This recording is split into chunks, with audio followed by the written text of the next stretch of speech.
வாழ்க வளமுடன். பேராசை ஆனந்தி அன்பழகன், திருவண்ணாமலை. இன்றைக்கி நம்ம என்ன சிந்தனையாக எடுத்துக்க போகிறோம் அப்படின்னா, விழிப்பு வேண்டும் அப்படின்னு சுவாமிஜி 39வது பாடலாக ஞான களஞ்சியத்தில் கொடுத்துருக்காரு. அதை பற்றி நம்ம இன்றைக்கி சிந்தனையில் எடுத்துக்கலாம். பிற மனிதர் பிற நாட்டு சுதந்திரத்தை பறிக்க பெரும் பிழைக்கு தனியார் சொத்துக்கள் முறை மூலம் அறம் பேசி கபடத்துடன் ஆண்டவனை பேசி அறிவினது கூர்மையினால் மனிதர்களை வஞ்சிக்கா திறமையுடைய மூலதன உயிரினை காக்க தெய்வம் என்ற பெயரை சொல்லி பிழைப்போரை புறம் பேசி சதித்திட்டம் செயல்களினால் ஆட்சி பொறுப்பேற்க முயற்சிப்போர் விழித்திருப்பீர் அப்படின்னு கொடுத்துருக்காரு. அதாவது பார்த்தீங்க அப்படின்னா, விழிப்பு பொதுவாக அப்படின்னா நம்ம என்ன நினைக்கிறோம், முழிச்சு இருக்கிறது இல்லை, தூங்கி எழுச்சி விழிப்பு இல்லை. அறிவு விழிப்பு நிலையில் இருக்க வேண்டும். ஏன் அப்படின்னா, நாம் இன்னைக்கு என்ற எண்ணமோ சொல்லோ செயலோ திருப்பி நமக்கு தான் வந்து சேரப்போகுது. அப்போ அதை எப்படி நம்ம இருக்கணுன்றது பிற்காலத்தை அதை சொல்லுவாங்க, முக்காலம் உணர்ந்த ஞானின்னு சொல்லுவாங்க. அது என்னங்க முற்காலம் உணர்ந்த ஞானி அப்படின்னா, போன ஜென்மம் இந்த ஜென்மம் அடுத்த ஜென்மம் வருமானம் அப்படி கிடையாது. எப்படின்னா, முற்கால அனுபவம், தற்கால சூழ்நிலை, பிற்கால விளைவு. அப்போ இந்த மூணையும் கணிக்கக்கூடிய அளவுக்கு யார் இருக்காங்களோ அப்போ அந்த அனுபவம் தான் நம்மளுக்கு காப்பாற்றும். அதான் விழிப்பு நிலை. பிற மனிதர் இப்போ பாட்டுக்கு கவிதைக்கு வரும், பிற மனிதர் பிற நாட்டு சுதந்திரத்தை பறிக்க. ஒருத்தர் சுதந்திரத்தை இன்னொருத்தர் பொதுவாகவே பறிக்கக்கூடாது, அவங்க சுதந்திரத்தை தலையிடக்கூடாதுன்னு சொல்லுவாங்க. அப்போ பிற நாட்டு மனிதர்களோட சுதந்திரத்தை நாம் பறிப்பதை பெரும் பிழைக்கு ஆளாவாங்க அவங்க அப்படின்றது.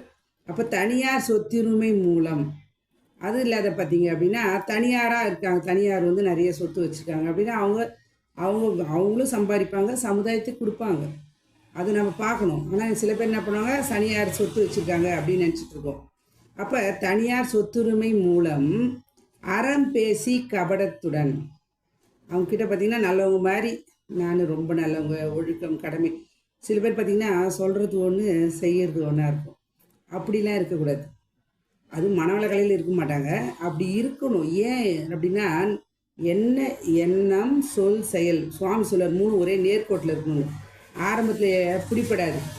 என்னது எண்ணம் நம்மக்கிட்ட தான் இருக்குது, சொல்லும் நம்மக்கிட்ட தான் இருக்குது, செயல் நம்மக்கிட்ட தான் இருக்குது நினைக்கிறோம். ஆனால் அது 3 சரியாக நேர்கோட்டில் என்னைக்கு வருதோ அப்போ தான் நம்ம கரெக்டாக பேசுகிறோம், அறம் பேசுகிறோம் அப்படின்ற உண்மை வரும். அதான் சொல்கிறார், அறம் பேசி கபடத்துடன் ஆண்டவனை பேசி. கடவுளை வர இழுக்கிறாங்க இவங்க செய்கிற வேலைக்கு சாட்சியாக. அறிவினது கூர்மையினால் மனிதரை வஞ்சிக்க. மனிதர் என்ன பண்ணுறாங்க, தன்னோட கூர்மையினால் மனிதர்களை மயக்கிறாங்க. வார்த்தைகளால், அன்பான வார்த்தைகளை பேசி அவங்கள வஞ்சிக்க. திறமுடையோர் மூலதன உரிமையினை காக்க. அப்போ அந்த மாதிரி இருக்கவங்ககிட்ட நம்ம காக்கணும் அப்படின்னா என்ன பண்ணுங்க, திறமையுடையோர் மூலதனத்தை உரிமையை காக்க என்ன பண்ணணும் அப்படின்னா, அந்த மூலதனத்தையும் காக்கணும், தன்னோட உரிமையும் காக்கணும். அப்படின்னா தெய்வம் என்ற பெயர் சொல்லி பிழைப்போரை காக்க. தெய்வம் என்ற பேரை சொல்லி வராங்க பாருங்க, அவங்கக்கிட்ட இருந்து நம்ம காப்பாற்றிக்கணும், நம்ம உயர்த்துக்கணும். பேச வரவங்க முதல்ல நல்லவங்களா கெட்டவங்களா, அவங்க பின்னாடி, அதாவது ஒருத்தர் நம்மக்கிட்ட பேசுகிறாங்க அப்படின்னா அவங்க பேக்ரவுண்ட் பார்க்கணும். அவங்க நல்லவங்களா கெட்டவங்களா, அவங்க வாழ்க்கையில் எப்படி இருக்கிறாங்க, நடைமுறை வாழ்க்கையில் ஒருத்தர் சரியாக இருந்தாங்க அப்படின்னா அவங்க சொல்லக்கூடிய வார்த்தைகளை நம்பலாம். நான்லாம் கூட மனவள கலைக்கு வந்து சேர்ந்ததுக்கு பார்த்தீங்க அப்படின்னா, எங்கள் வீட்டுக்கு எதிர்க்க சம்பத்தையான்னு ஒரு வாத்தியார் இருந்தார். நாங்கள் அவரை காந்தியவாதினே சொல்லுவோம்.